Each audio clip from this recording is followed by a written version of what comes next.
সাহাবী আল্লাহর নবীকে প্রশ্ন করে, নবী গো,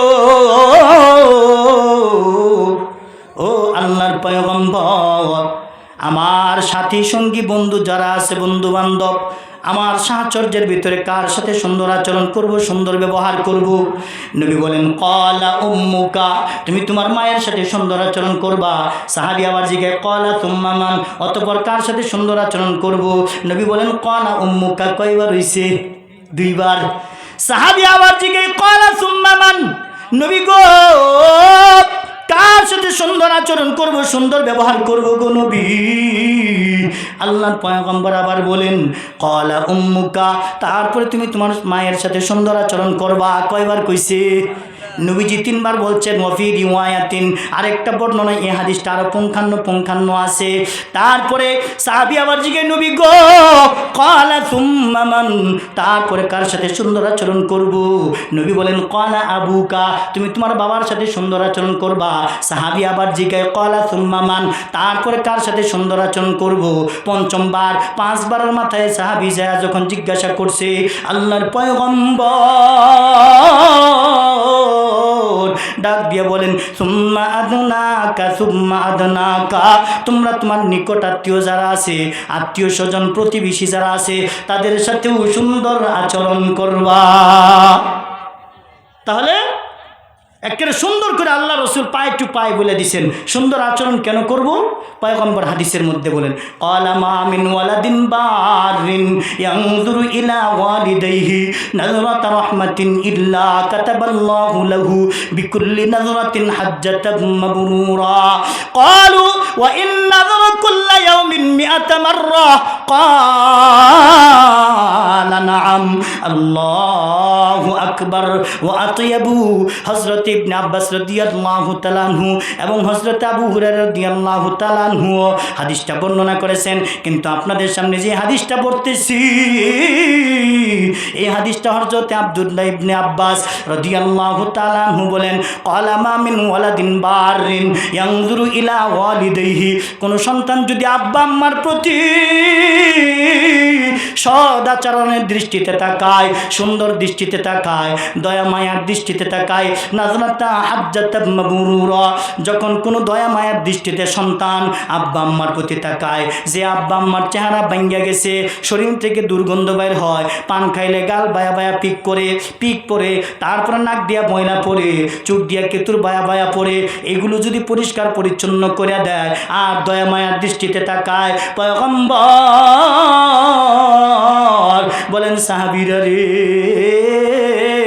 এই তাকানোর দ্বারাতে আমার আল্লাহ ওই বান্দা, তার মানে ওই সন্তানের আমলনামায় হাজ্জাতান মাবরুরা, কবুল হজের সওয়াব দান করে।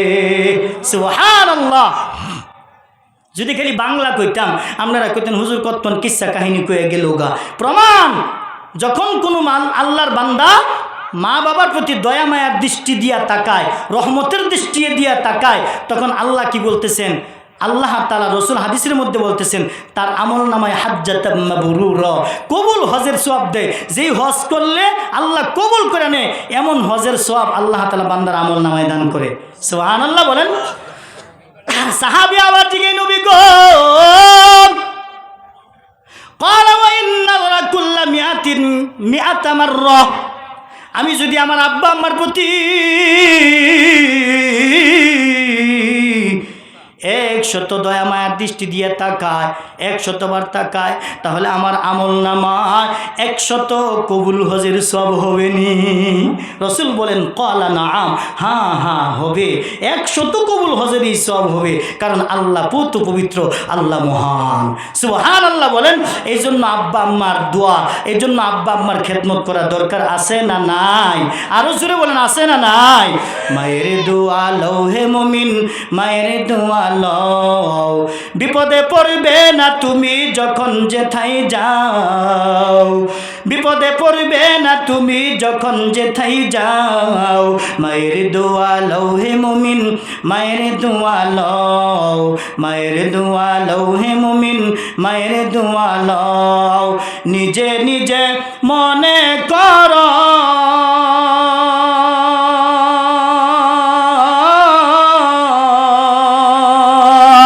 টাকায় আমি হইলাম বড়, নিজে নিজে মনে কর, টাকায় আমি হইলাম বড়, যার কারণে মৃত্যু মুখে বেঈমান হয়ে যাও, যার কারণে মৃত্যু মুখে বেঈমান হয়ে যাও। মায়ের দোয়া লও হে মুমিন, মায়ের দোয়া লও, মায়ের দোয়া লও হে মুমিন, মায়ের দোয়া লও। বিপদে পড়বে না তুমি যখন যেথায় যাও, বিপদে পড়বে না তুমি যখন যেথায় যাও। মায়ের দোয়া লও হে মুমিন, মায়ের দোয়া লও। যাহা কিছু হও না কেন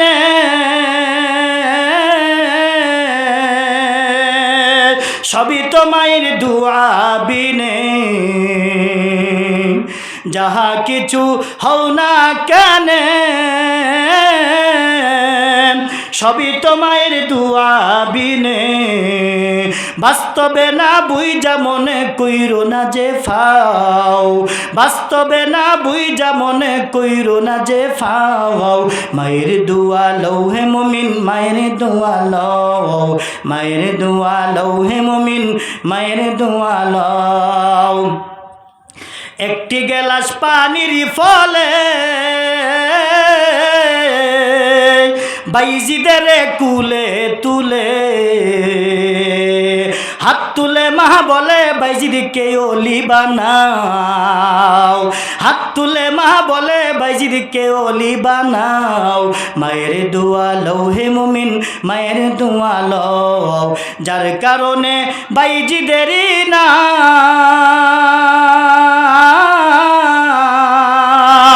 ছড়িয়েছে বিশ্ব তামাম।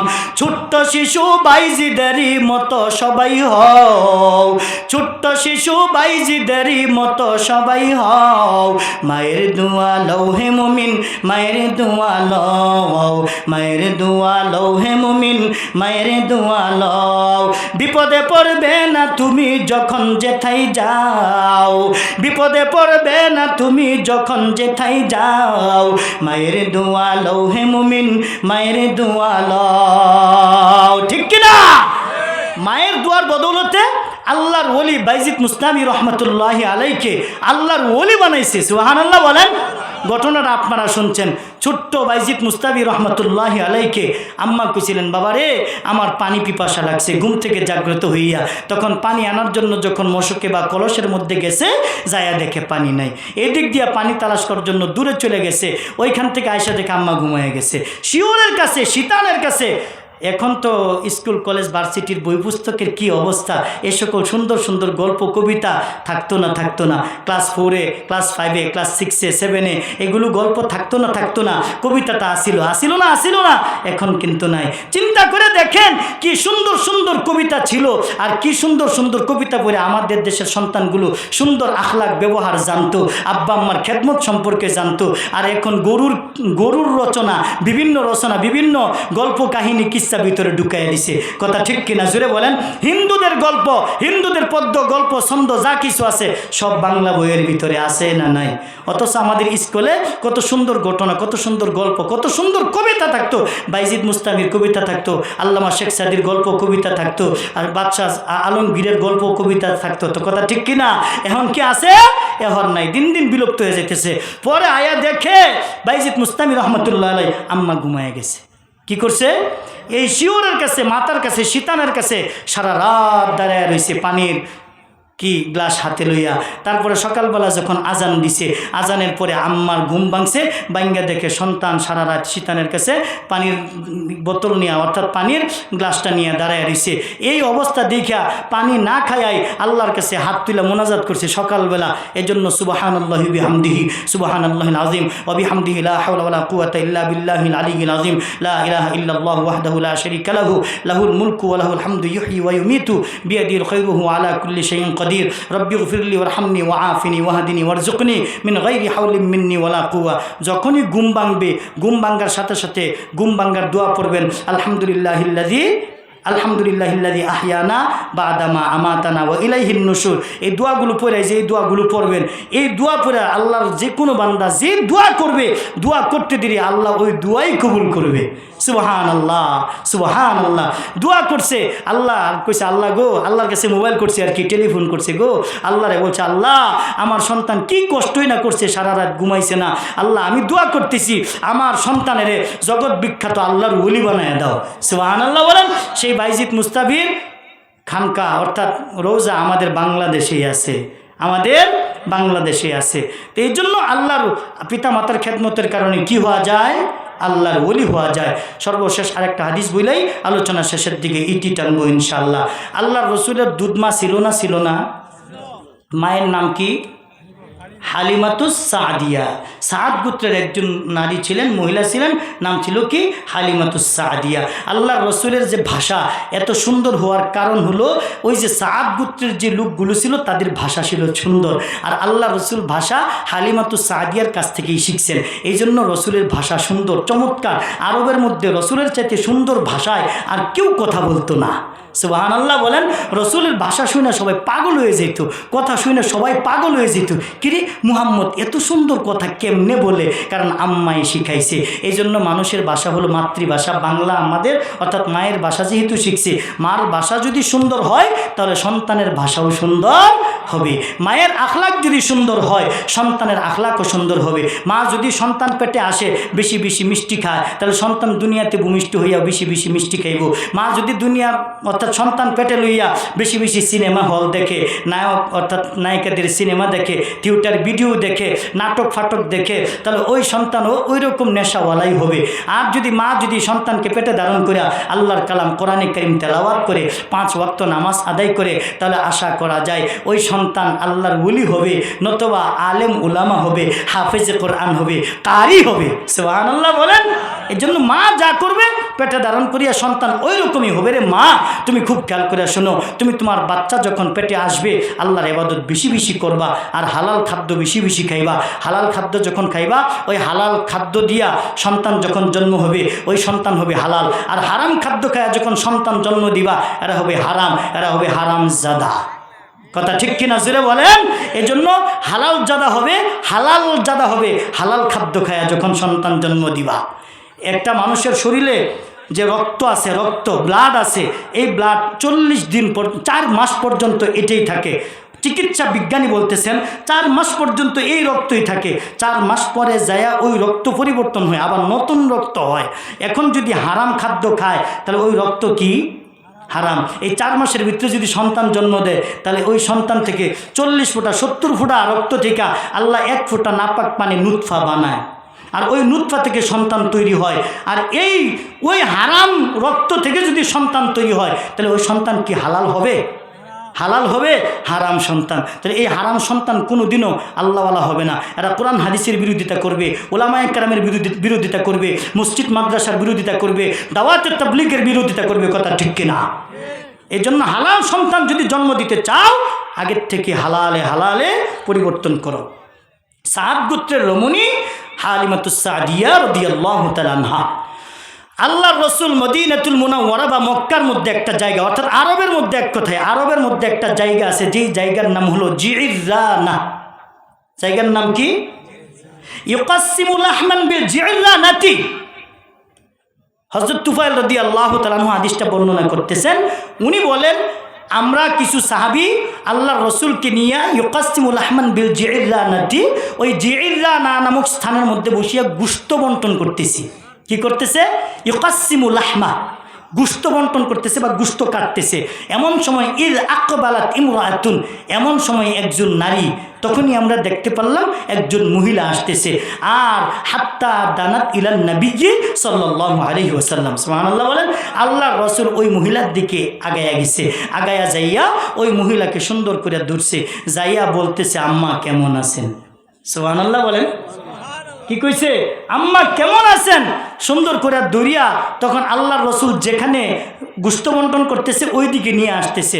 আবু তুফাইল রাদিয়াল্লাহু তাআলা আনহু প্রশ্ন করতেছে সাহাবায়ে কেরামকে, ক্বালাত হিয়া, তার মানে প্রশ্ন করতেছে ক্বালাত হিয়া ইমরাতুন, এই মহিলাটা কে? সাহাবীরা প্রশ্ন করতেছে, এর ভিতরে আবু তুফাইল বলতেছে আমি প্রশ্ন করলাম সাহাবায়ে কেরামদেরকে, ক্বালাত হিয়া উম্মু, ক্বালাত হিয়া ইমরাতুন, এই মহিলাটাকে? তখন সাহাবায়ে কেরাম উত্তর দিলেন ক্বালাত হিয়া উম্মুহুল্লাতী আরদাআত। সুবহানাল্লাহ বলেন। ক্বালাত হিয়া উম্মুহুল্লাতী আরদাআত, এই মহিলা হলো রাসূলের দুধ মাতা হালিমাতুস সাদিয়া। সুবহানাল্লাহ বলেন। তারে পরিচয় দিছে। এই পরিচয় দিতে দিতে এই দিক দিয়ে আল্লাহ রসুল এরকমভাবে কুলে করিয়া, তার মানে এরকমভাবে কাদের মধ্যে দইরা সুন্দর করে বৃদ্ধা নারী মহিলাকে সুন্দর করে হালিমাতুস সাদিয়াকে যেখানে গুস্ত বন্টন করতেছে বা গুস্ত কাটতেছে ওই জায়গার মধ্যে নিয়ে আসলেন। এমন সময় আল্লাহর রসুলের দামি চাদর মুবারক, আল্লাহর রসুল যেমন দামি, আল্লাহর রসুলের কাপড় তেমন দামি, আল্লাহর রসুলের দাঁত তেমন দামি, দাড়ি তেমন দামি, আল্লাহর রসুলের শরীর, আল্লাহর রসুলের জুতা, তারপরে কাপড়, জামা কাপড়, কুর্তা মুবারক, হৃদয় কাপড় মুবারক, চাদর মুবারক, সমস্ত কিছুই দামি। আল্লাহর রসুল যখন ওই গোশত কাটার স্থানে নিয়ে আসলেন, নিয়ে আসার পরে ফাজাল আসাদ আম্মাকে বললেন, মা গো, ও মা, বহুদিন পরে আপনাকে দেখেছি গো মা, এতদিন যাবৎ আপনার কোনো খোঁজখবর নিতে পারি নাই। ওই ফাতেমা রাদিয়াল্লাহু তাআলা আনহা মদিনা ভিতরে এসে মানুষকে যা জিজ্ঞাসা করে, এ লোকেরা, এ বাবারা, আমার সন্তান মুহাম্মদরে তোমরা দেখছো কি না? অনেকে হালিমাতুস সাদিয়ারে দেখে দেখে চিনা ফেলাইছে, অনেকে চিনতে পারে নাই। সবার কাছে একই চিন্তা, একই জিজ্ঞাসা, আমার সন্তান মুহাম্মদরে তোমরা দেখছো কি না? আমার কলিজার টুকরা নয়নের মনিরে তোমরা দেখছো কি না? আমি আমার সন্তানকে দেখার জন্য সাদ গুত্র থেকে আমি আবার চলে আসলাম। তোমরা বলো দেখি, আমার মোহাম্মদ কোথায়? তুমি নবীকে তালাশ করতে করতে মানুষেরা বলতে লাগলো, ওই যে জান জিররা নামক স্থানের মধ্যে গোশত কাটতেছে, বন্টন করতেছে, ওইখানে যায় দেখে। যাইতে যাইতেই নবীজি তাকায়া দেখে কেমন জানি বৃদ্ধা একজন মা মহিলা নবীজির দিকে আসতেছে। তার মানে যেখানে গোশত বন্টন করতেছে ওই জায়গার দিকে আসতেছে। নবীজি হঠাৎ করে তাকায়া দেখে আমার মা দুধমাতা হালিমাতুস সাদিয়াকে দেখা যায়। সুবহানাল্লাহ, হালিমাতুস সাদিয়াকে দেখা যায়। নবীজি দেখিয়া হালিমাতুস সাদিয়ার দিকে চইলা গেলেন। যাইয়া নবীজি হালিমাতুস সাদিয়াকে দুরিয়া ওই যে যেখানে গোশত বন্টন করতেছে ওইখানে আনছেন। আইনা নবীজির চাদর মুবারক, দামি চাদর ওই জমিনের মধ্যে বিছায়া দিছে। বিছায়া দিয়া বলতেছে, মা গো, ফাজালাসাত ইমরাতুন, ও আমার মা, অর্থাৎ ওই মহিলাকে ওই চাদরের মধ্যে বসায় দিলেন। বসায় দেওয়ার পরে সাহাবায়ে কেরাম বলেন, সাহাবীরা রে, এই মহিলাকে, যে মহিলা নবীজির দামি চাদর মুবারকে বইসা গেছে। সুবহানাল্লাহ। তখন বলতেছে, ইনি তো হালিমাতুস সাদিয়া, নবীজির দুধ মাতা। এই কথা শোনার পরে রসুল বলে, ও আমার সাহাবীরা, আল জান্নাতু তাহতা আকদামিল উম্মাহাত, মায়ের পায়ের নিচে সন্তানের বেহেশত। সুবহানাল্লাহ বলেন। নবীজি কি কইছে? মায়ের পায়ের নিচে সন্তানের বেহেশত। হে সাহাবীরা, ইনি আমার মা। তোমরা যদি তোমার আপন মায়ের শরীরের চামড়া যদি কেটে পাপুস বানায় দাও, জুতা বানায় দাও, মোজা বানায় দাও, তারপরও মায়ের ঋণ শোধ করতে পারবে না। চিন্তা করে দেখেন কত বড় ঋণী আব্বা আম্মা। এজন্য আব্বা আম্মার খেদমত করা দরকার আছে না নাই? আরও জোরে বলেন, আছে না নাই? সাহাবীদের মধ্যে যখন এই আলোচনা, আল্লাহ রসুল যখন পিতামাতার খেদমতের আলোচনা করতেছে, এমন সময় এক সাহাবী হাউমাউ করে কাঁদতেছে আর কাঁদতেছে। এমন সময় সাহাবীরে নবীজি জিগায়, সাহাবীরে তুমি কাঁদো কেন? তখন বনি সালমা গোত্রের সাহাবী। নবীজি বলেন, তুমি কাঁদো কেন? সাহাবী বলতেছে, নবী গো, আমার মাও নাই, বাবাও নাই। সাহাবী কি কইছে? আমার মাও নাই, বাবাও নাই, এই জন্য নবীজি আমি কাঁদি। আমি কার খেদমত করব? এতক্ষণ পর্যন্ত পিতামাতার খেদমতের আলোচনা করলেন, তাহলে যাদের আব্বা আম্মা জীবিত আছে তারা তো তাদের আব্বা আম্মার খেদমত করবে। নবী, আমার তো মাও নাই, বাবাও নাই, আমি কার খেদমত করবো গো নবী? বলি সালমা গোত্রের সাহাবি এর বলে কাঁদে আর বলে, নবী গো, আমার আব্বা আম্মার খেদমতের এখনো কি কোনো কিছু বাকি আছে? নবীজি বলেন, ক্বালা নাআম, হ্যাঁ এখনো বাকি আছে। তখন সাহাবি বলেন, ইয়া রাসূলুল্লাহ, এখনো কি বাকি আছে? নবীজি বলেন, আসসালাতু আলাইহিমা। নবীজি 5টা কথা বলছেন, এর ভিতরে 1 নম্বর হলো আসসালাতু আলাইহিমা, তুমি তোমার পিতামাতার জন্য বেশি বেশি দোয়া করবা। সুবহানাল্লাহ বলেন। আব্বা আম্মার জন্য বেশি বেশি দোয়া করলে, তাহলে আব্বা আম্মা মৃত্যুবরণ করলে এটা হলো আব্বা আম্মার খেদমতের একটা। মৃত্যুর পরে যে খেদমত, এই মৃত্যুর পরের খেদমতের একটা হলো। এই জন্য আল্লাহ তাআলা কোরআনের মধ্যে বলছেন, ওয়াখফিদ লাহুমা জানাহাযুল্লি মিনার রাহমা। আব্বা আম্মা যখন দুনিয়ার জিন্দেগিতে বেঁচে থাকে, তখন তাদেরকে রহমতের ডানা, রহমতের হাতটা বিছায়া দিবা, তাদের খেদমত বেশি বেশি করবা, তাদেরকে মোহাব্বত করবা, তাদের আদর আপ্যায়ন বেশি বেশি করবা, তাদের শিষ্টাচার আদায় করবা। তাহলে দেখছো না তোমরা, পাখি যেরকমভাবে বৃষ্টির মধ্যে তার সন্তানদেরকে সুন্দর করে ডানাটা বিছায়া আর বৃষ্টি পড়তে দেয় না, আগলায় ধরে রাখে, অন্য কোনো পাখি যাতে নিয়ে না যাইতে পারে। মুরগি দেখছেন না, মুরগি যেরকম তার বাচ্চাকে পাখনার নিচে সুন্দর করে আলগায় ধরে রাখে, সুন্দর করে জানাহাযুল্লি মিনার রাহমা, জানাহ মানে পাখি যেরকমভাবে ডানা, মুরগি যেরকমভাবে ডানা তার বাচ্চার জন্য বিছায়া সুন্দর করে বাচ্চাটিকে আগলায় ধরে রাখে, তোমরা তোমাদের আব্বা আম্মাকে এরকমভাবে রহমতের ডানা দিয়ে আগলায় ধরে রাখবা। সুবহানাল্লাহ বলেন। পাখি যেরকম রহমতের দানা দিয়া, তাদের দানা দিয়া সন্তানদেরকে, পাখির বাচ্চাদেরকে অন্যান্য পাখি থেকে বাঁচায় রাখে, বৃষ্টি বাদল থেকে বাঁচায় রাখে, তোমরা এরকম রহমতের দানা দিয়া আব্বা আম্মারে ধরে রাখবা। অসুস্থ যখন হইব সেবা সুস্থতা করবা, চিকিৎসা করবা, কারণ তোমার আব্বা আম্মা তোমার সেবা সুস্থতা করছে, চিকিৎসা করছে, এই জন্য এটা অন্য সন্তান তোমার জন্য একটা হক। এখন আব্বা আম্মা যাদের নাই তাদেরকে বলতেছেন, রব্বির হামহুমা কামা রব্বায়ানি সগীরা। আল্লাহু আকবার।